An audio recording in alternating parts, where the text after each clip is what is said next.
Welcome back, everyone. Merry Christmas and happy holidays to everyone out there. So, in today's episode, we're going to take on this little Northern Cardinal, this little red Cardinal, and I'm going to basically show you step by step what I did to get it to this stage. This is a lot of steps, so I'm going to break this down into chapters.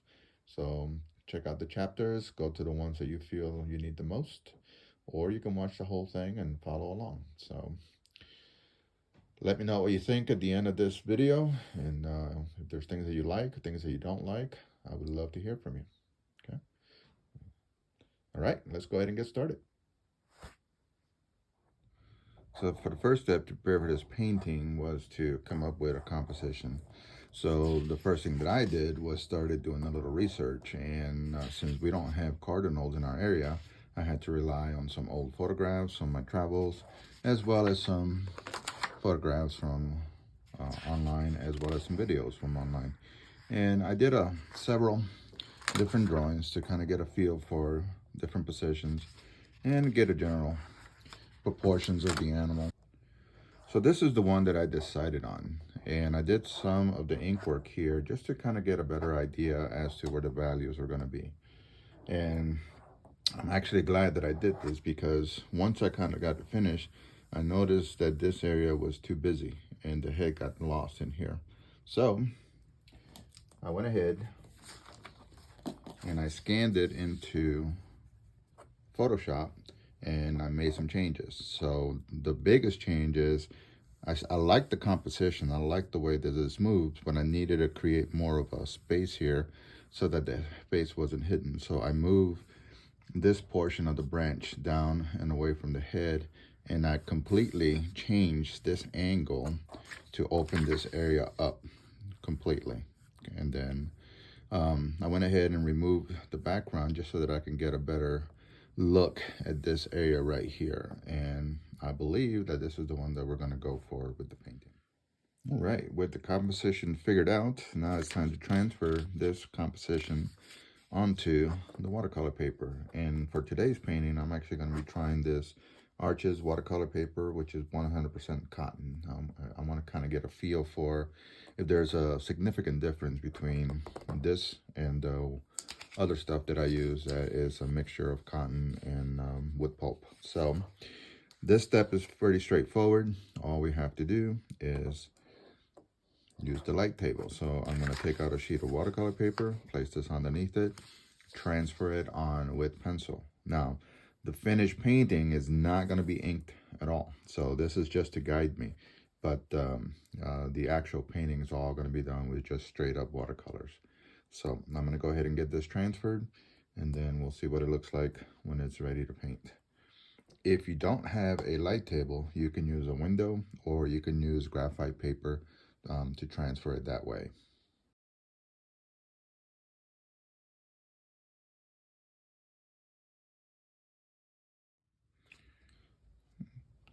Now that I have my composition transferred onto the watercolor paper and I place a border on it, 9x12 border, so that's the actual image. The rest of it will get trimmed away later on. Now, since I'm not super familiar with this kind of watercolor paper, I decided that I'm going to go ahead and stretch it. So I'm going to place it in the tub. I'm going to go ahead and put a little water in here. And I want to let that sit for about 10 minutes. And then I will staple it onto this backing board. 10 minutes later.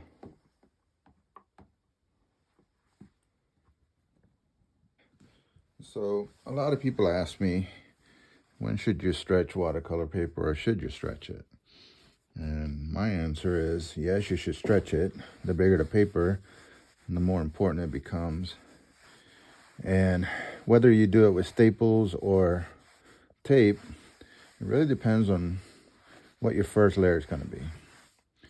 For me, my first layer, I want to do some painting while the paper is damp. So that's why I wanted to saturate the entire thing. But if I'm doing small layers where I don't need to wet the entire paper, or I'm not going to be painting when I'm wet, then it would probably be okay just to wet the surface with a big brush.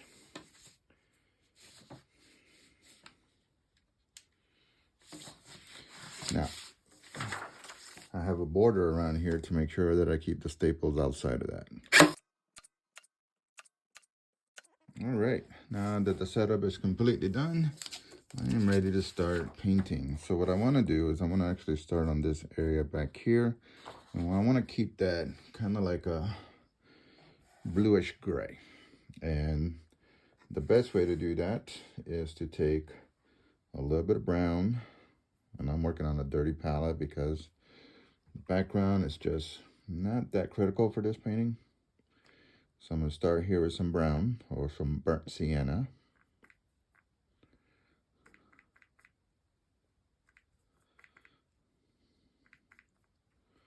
And then I'm going to add some of the ultramarine blue to it.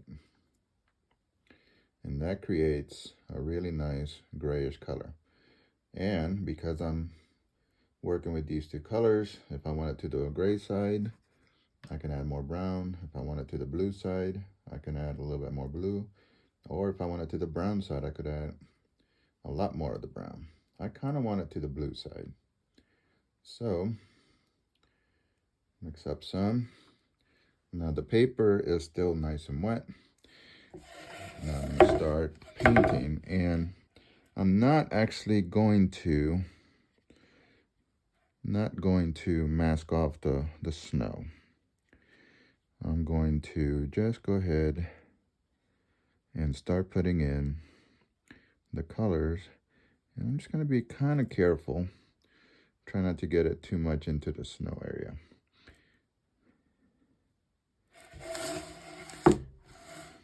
And I'm just going to kind of like move the board around, kind of tilt it in different areas, different directions that I want the ink to flow. And then once this is done, I'm actually going to erase some of the pencil lines, or at the very least soften them, before I start working on the tree. So mix up a little bit more of that bluish gray color. And this does not have to be like a perfect match every time. Sometimes my students freak out. They can't get the color to match perfectly. It's okay. So it's absolutely okay. Because you can always layer. Just a touch of purple to that mixture. You can always add layers on top of this once it's dry. So don't be shy of it. Now, if you have difficult areas to get into, switch to a smaller brush.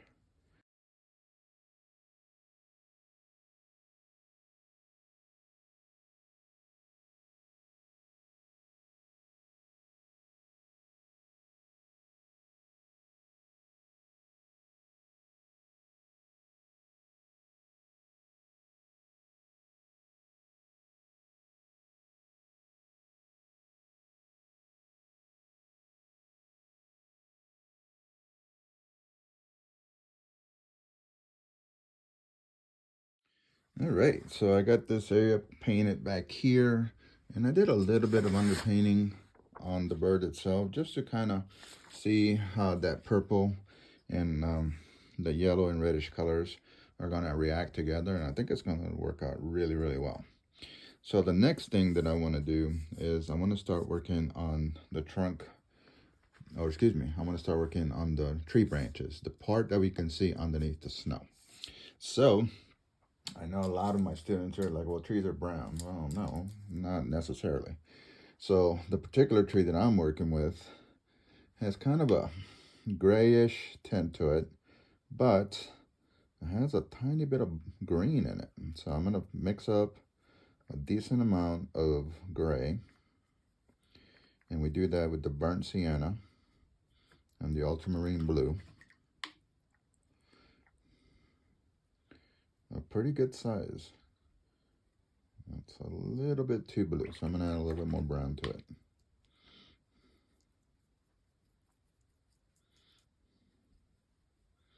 There we go. And again, these don't have to be a perfect match, so you can vary it. In fact, it looks more artistic if you do vary it. Okay, so there's a pretty good mixture of this grayish color. But then I want to add a little bit of this green to it right here. And this green I made with phthalo blue and yellow. So I'm going to take some of this right here and some of this right here and mix them together and see what we get.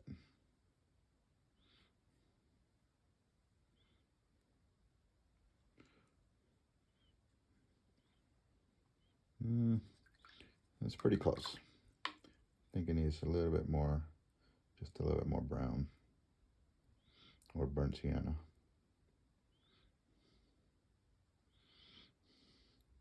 Yeah, that's more what I'm looking for. So what I'm going to do is I'm going to block all of the darker areas of the tree, not the snowy part. And then I'm going to erase the pencil lines. Now this is all nice and dried. I've dried it with the hair dryer and I am ready to go. So I'm going to go ahead and just block this in. And from time to time, I'm going to change the flavor a little bit, change the colors a little bit here and there. And then I'll come back later and do some glazing also, especially like underneath the snow, because the snow would cast a shadow onto the branch. So just going to go through and do this, and then get rid of any pencil lines that I feel are a little bit too, too pronounced. Okay, so I'm going to work on this part and then I'll be back.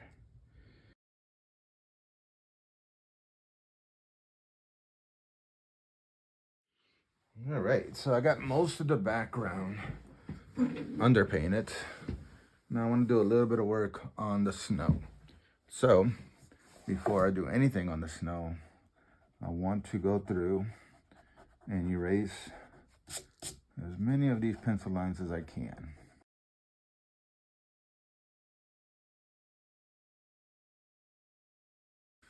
Okay, I'm leaving these here because there's actually a little bit of bark that I need to show in there that I didn't see, but I can add that on later. All right, so for the snow, I'm gonna think of these like little cylinders, right? And since the light is coming from this side, the shadow is gonna be down here, and there might be a little shadow there, and then the center area will be the area where there's some brightness to it. So for the snow, I want to mix up a little bit of a purplish color. So come over here, and I already have some purple mixed up right here, but I don't want it to be that strong. I'm gonna add a little bit of blue to it, ultramarine blue. And maybe a little gray, or excuse me, a little bit of brown to dull it.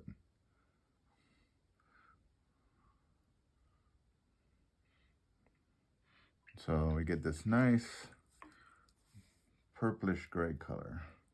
So the common theme to this painting on the background is almost all of it has gray in it, right?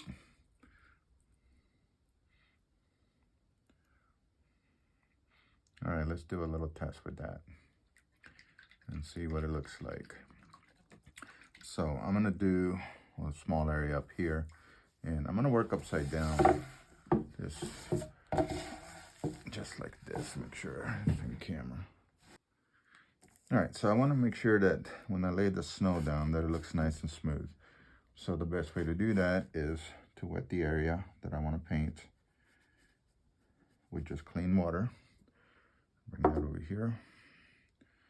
And as you guys know, if you watched the series before, is that I always have a little container with clean water and then the big brush or the big container It's just for cleaning the brushes. Then I'm gonna reach in here and I'm gonna start popping in a little bit of shadow. And I don't want to create like an outline, all right? That would look kind of silly. So, but I do want to make sure that there is a shadow being cast or on the snow.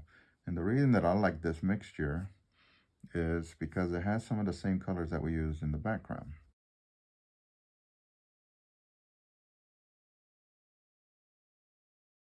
So that's why in the evenings or in the sunset, when you look at a snow scene, it'll have yellows and purples in it.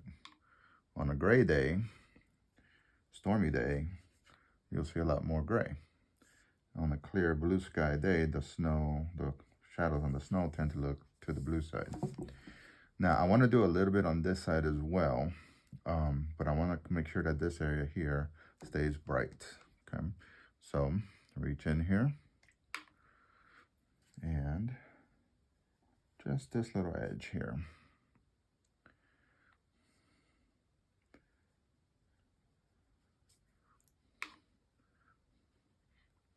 And if it looks too much like an outline, I will bump it with just clean water because I don't want this to look like an outline at all. One thing I have noticed about this paper that I'm working with, it's super easy to move the paint around. It feels easier to blend colors than when I work on the other type of watercolor paper. They're both quite good, so I don't have any complaints with either one, but this one, I don't know, it seems to stay wetter a little bit longer and gives me a little bit that extra time for blending. Okay, so you can kind of see what the snow is going to start to look like. And yes, we know that snow is white, but it will pick up a lot of the colors from the surrounding area. So if you leave it pure white, it won't look right. You have to add some shadows. And then we'll see, like later on, I'll actually have to add some cast shadows as well. Okay, so I'm going to continue working on the snow, and then we'll be back to see what it looks like. All right, so I got the setting to a pretty good stage where I want to take a break from it and then start working on the main character. And I've taken and I printed out this photo to help me with the colors. The light source is similar to where mine is going to be coming from. So you can see that even though it's a Northern Cardinal red, that there's more than red here. So we have like a orangey area here. And then because this is like a sphere, as it starts to come down, it goes to red, and then it kind of goes to like a maroonish color here. And then we can see that the colors on the wings are darker than the ones on the body. And then of course we have the black area, and then we have the beak itself, which have to be separated from the top beak and the bottom beak. So I'm going to be using this to kind of help me when I do the colors. Now I'm going to try a different technique here, and I've done some experimenting here. And what I'm thinking is that I want to put in the shadows in first, or what will become the shadows first, and then put the red color on top of it. And I've tried 3 different combinations. So the first one I did with its complement, which is green, and I put that in first, and then put the red on top of it. The second one I did with a violet color, and then put the colors on top of it. And then the third one I did with brown, and let it dry and put the colors on top of it. And I think that I kind of like this one. So I'm going to go with this and see what happens, and should work out. But if it doesn't, then I'll chalk it up to experience. All right, so here we go. This can be a little scary. So what I'm going to do is I'm going to take a medium-sized brush. This is a number 10. And I'm going to use just basic green And don't want it too dark, but I want to kind of dry brush it in. And when I dry brush it, I want to follow the curves of the belly, right? Think cross contours. So I'm going to go this way. And all I'm doing is some skimming. And I'm going to kind of estimate where I want that to stop, right? And I'm doing this with dry brush because I actually want to see some of this texture underneath the red, right? So I don't want to just fill it all in. Then back here a little bit, these are going in this direction. Now, after I get this done, I am going to have to make some adjustments to the background. And that's just the fine-tuning part. So I know it looks really strange right now. But if this is done, if it works the way that it should work, then it should create a really nice shadow when I put in the red. And if it doesn't, like I said, we'll try to fix it or chalk it up to experience, right? But it's always good to do a test. So in theory, the test that I did on that separate piece of paper tells me that it should work. And then for the wing, get the, oops. It is going to be roughly about, let's see here, looking at my drawing, roughly about here. So I'm going to switch to a smaller brush and then kind of skim in some green underneath this, where the wings separate, where the flight feathers and the smaller feathers separate.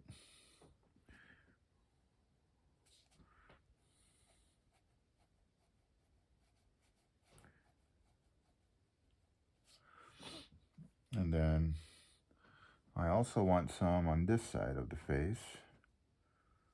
Oops, getting a little too green there. So take a little bit of it off. All right, because we said the light source is coming from this side. So put a little bit here.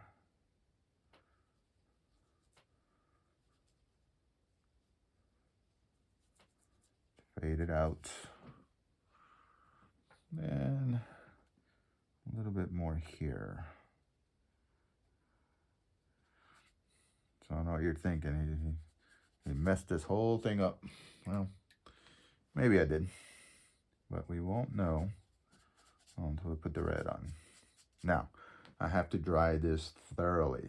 If I do the red right now, the colors are going to blend together, and that's not what I'm looking for. So I'm going to take a minute, dry this up really well, and then we'll throw in some red and see what happens. All right, so this is all done, all dry. Now we need to mix up a true red. If you're working with the same palette that I'm working with, if you want a true red, you need to get cadmium red light, excuse me. And then you want to add some crimson to it. So the alizarin crimson. And what happens is they kind of neutralize each other and you get a truer red. And then of course you can favor the crimson side or favor the cadmium side. It's up to you. So yeah, I think I'm going to go with that. Now this is all nice and dry. So now what I want to do is I actually want to start painting in with the red. Now it's important that these colors are see-through, otherwise this won't work. So coming in here and just painting right over the underpainting. And you can actually see that the colors on the left side where the green is look darker, and the color here look lighter, and then of course the area that has the yellow in it should be the brightest part. Now when I get here, I'm actually just going to kind of suggest the direction of the feathers. That way a little bit of that yellow shows up. And I'm using the number 10, but I'm just using the tip of it.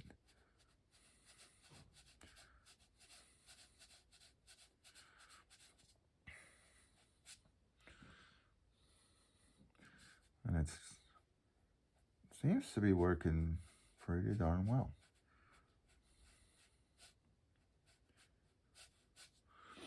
And I'm following the contours of the body, right? So making sure that it looks round. And then I'll go back and make whatever adjustments I need to. Because remember, yes, it's a red cardinal, but there's a lot more colors in the bird than just pure red. That would look very much like a coloring book if you just painted it red. And that's not the effect that I'm looking for. Now, it may be after I'm done that I may have to add another layer. But you build up the layers a little bit at a time with watercolors, you're usually pretty safe. It's when you try to paint everything with a single color that you can get into trouble. So notice that the wing, I'm not doing the wing right now because the wing is actually slightly different colors. And you can see, because I did the dry brushing underneath, that the patterns are still there. So, and that's what I wanted. So,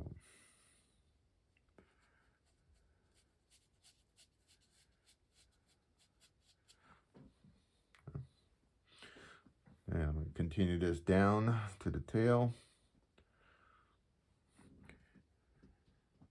And then we'll see what it looks like.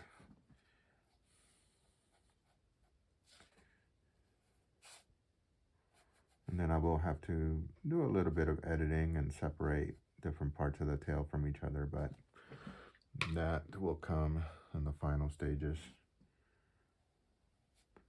Now the tail feathers are nice and long, so I'm going to try to keep my brush strokes nice and long as well.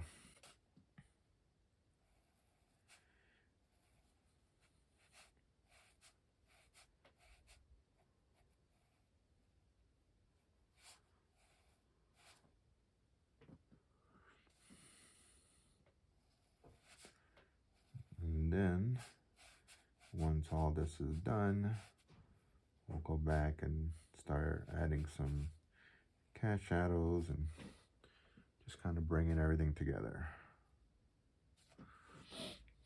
All right. Now we can start on this portion of the wing. It's more of a maroonish color. So I'm going to take some of this same color that we had.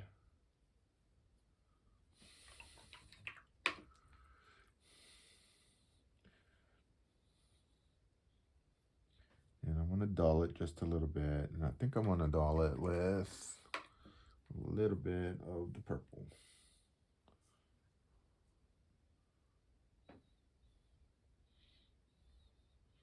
Yeah, that looks like it'll work pretty well. And that's this part up here. It's a little bit too dry. So right here.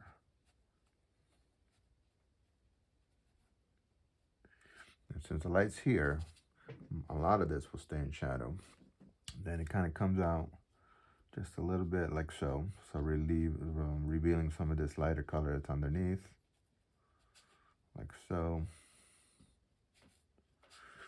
And then it gets dark again, this time a little bit to the brown side. So I'll just add a little bit of brown to that mixture, not much. Yep. And that's like underneath here.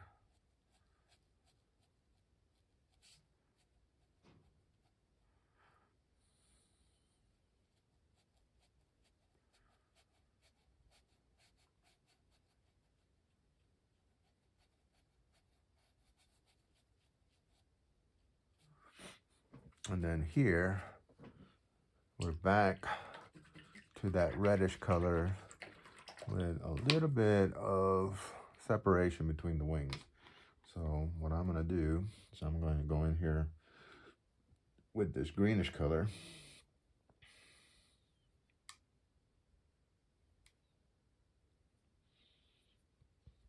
And using my number 2 brush, I'm gonna make those lines a little bit more noticeable.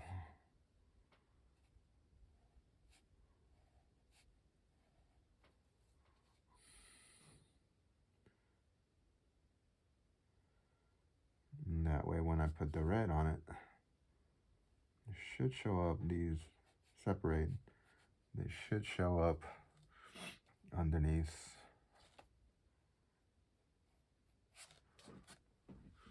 the red. Okay, so that's a small area, so I'm gonna let that dry naturally. And then while that's drying, I'm gonna go ahead and work on the beak. The beak, the colors of the beak are these two right here. Okay, so all I need is a little bit of red orange. So mix that over here, red orange. And paint the entire beak with this color.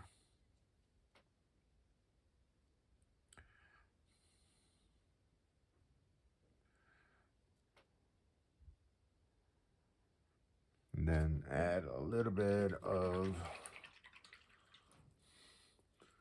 the dark red to this side here.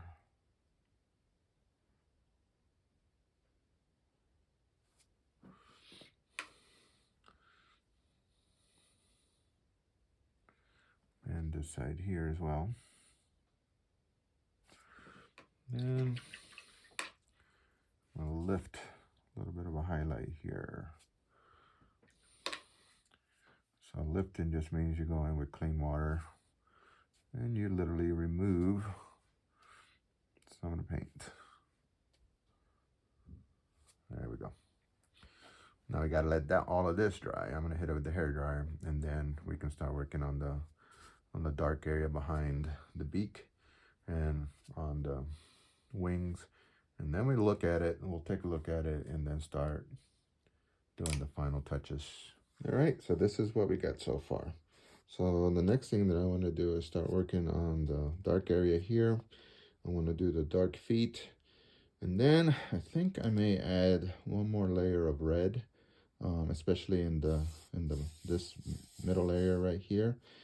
And then I'm going to start putting in the little cast shadows that go underneath everything to try to add more dimension to it. So let's go ahead and get started.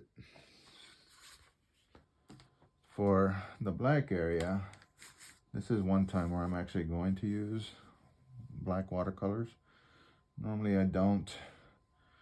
Usually when I need something to stay pure black, I do it with ink, but I said I was going to make this whole thing watercolor, so I'm going to stick to that. Switching over to my number 2, I'm just going to go ahead and put this in, and because black watercolor is kind of see-through, this might take more than one coat. So now what the black watercolor does tend to smudge everything, so I have to be nice and careful when I do the, when I'm going around the beak. So,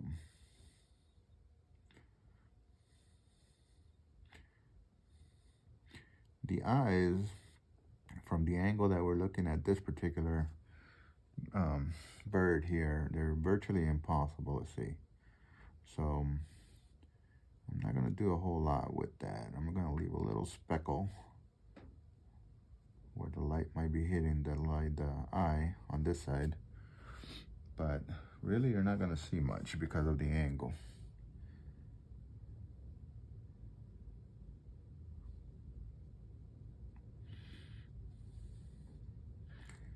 All right, so trying to keep this nice and loose. And then while I'm at it, go ahead and do the feet. And the feet do have a little bit of gray in them, but they're so small that I'm just gonna make them relatively dark, just so that we could actually see them.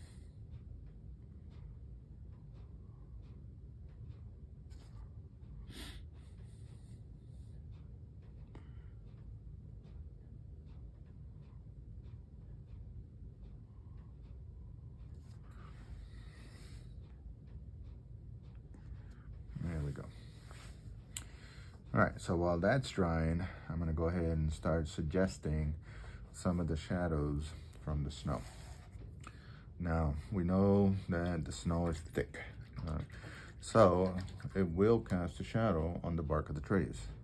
So I'm going to take that same mixture that I had a while back, which is that green and brown and blue. Add a little bit more brown to it.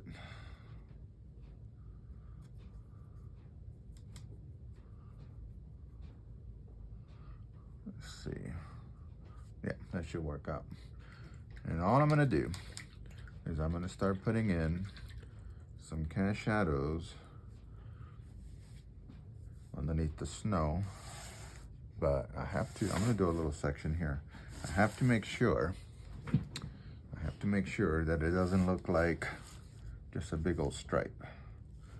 So I'm actually going to be doing this, like kind of tapping in some shadows.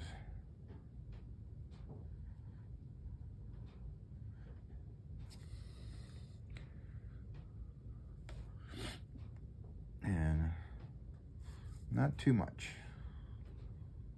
right?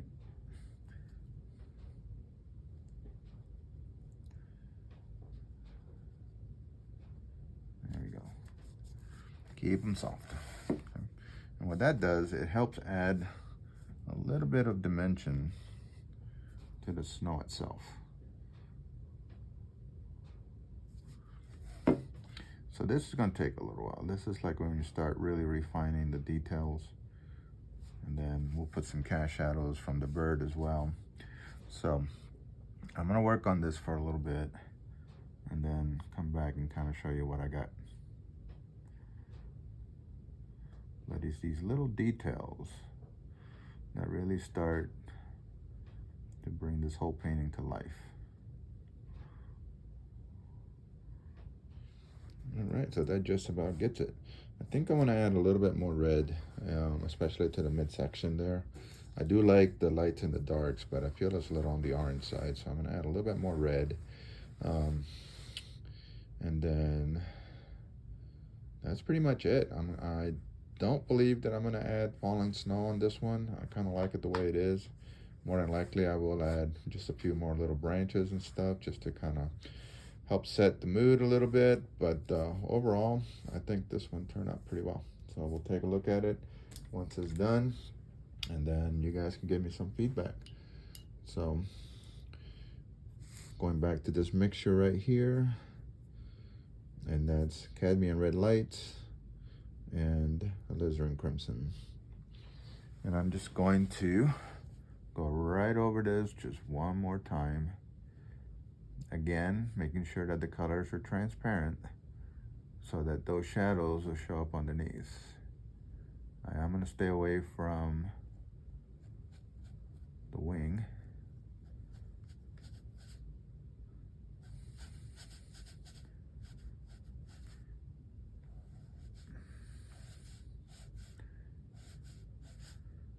And I'm still following the curves just like I did before. Now, there we go.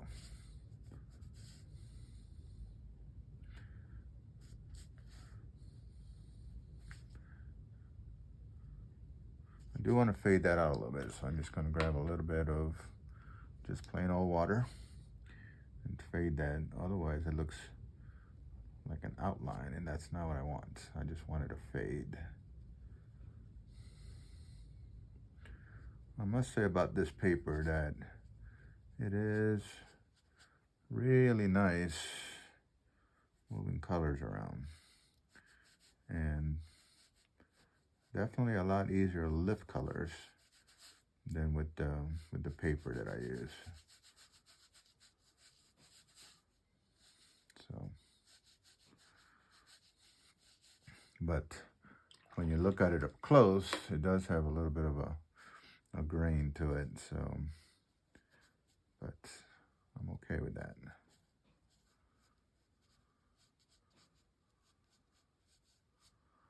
Yeah, that's a little better. Bring a little bit of that onto this portion of the wing.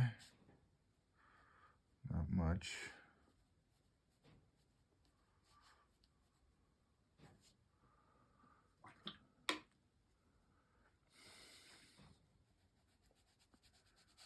And a little bit into this portion of the tail here.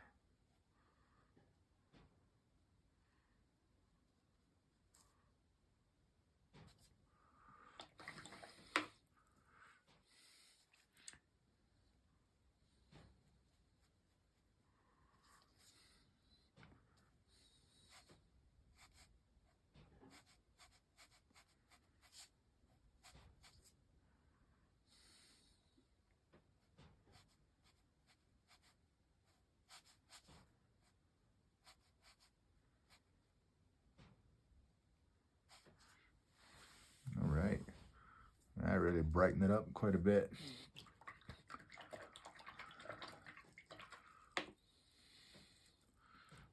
Okay.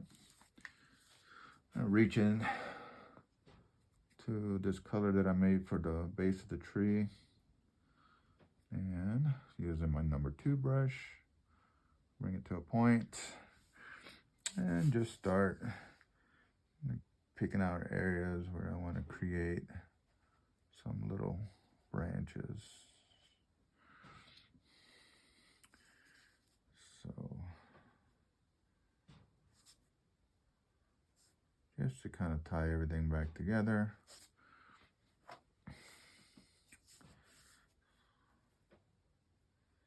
And then we're going to call this one done, I think. So I would love to know what you think about this in the comments. So if there's something that you like, or if something that you're like, why did you do that? You know, let me know, and then I will try to answer them. And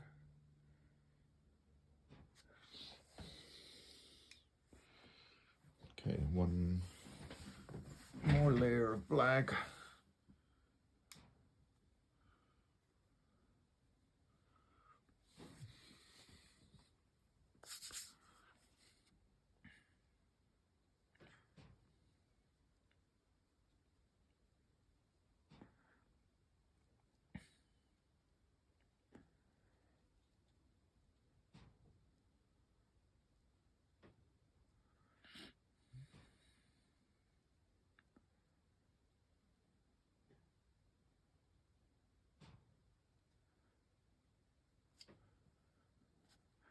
On this side, on the highlight side, and allow that to stay more to the gray side.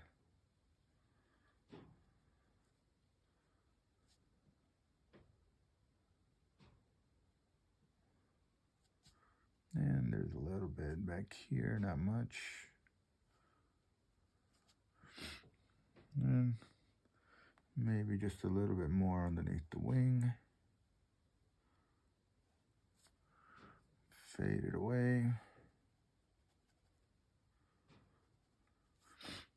And from here on out, it's just fine tuning, and you gotta be careful not to overwork the painting when you start doing this. So I'm gonna kind of just throw in just a few more little shadows, and then I'm gonna call it. Now I know the bird's gonna cast the shadow, and since the light source comes from our right, the cast shadow has to be going in the opposite direction. So let's put a cast shadow going this way. It's a little bit too purple. Let's get rid of some of that purple. Let's dull it a little bit with a little bit of brown. There we go. Probably cast shadow there. Definitely a cast shadow here.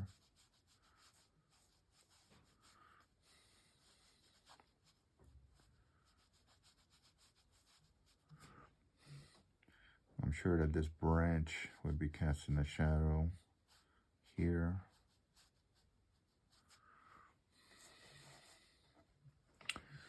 This branch would probably be casting a shadow here.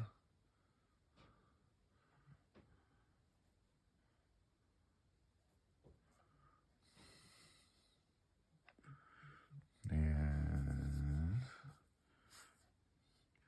pretty much gonna stop right there so I don't get too carried away. All right, let's take a look at one more final look at this, and then we'll call it done. Please let me know what you think in the comments, and if you think there's something that I should change or something that you didn't like, I would love to hear from you. So this is not the final color of the matte, but this is a matte that works really well. It gives me pretty much a really good idea of what this thing is going to look like. So, all right, as always, thank you so much for watching, and I will catch you on the next episode.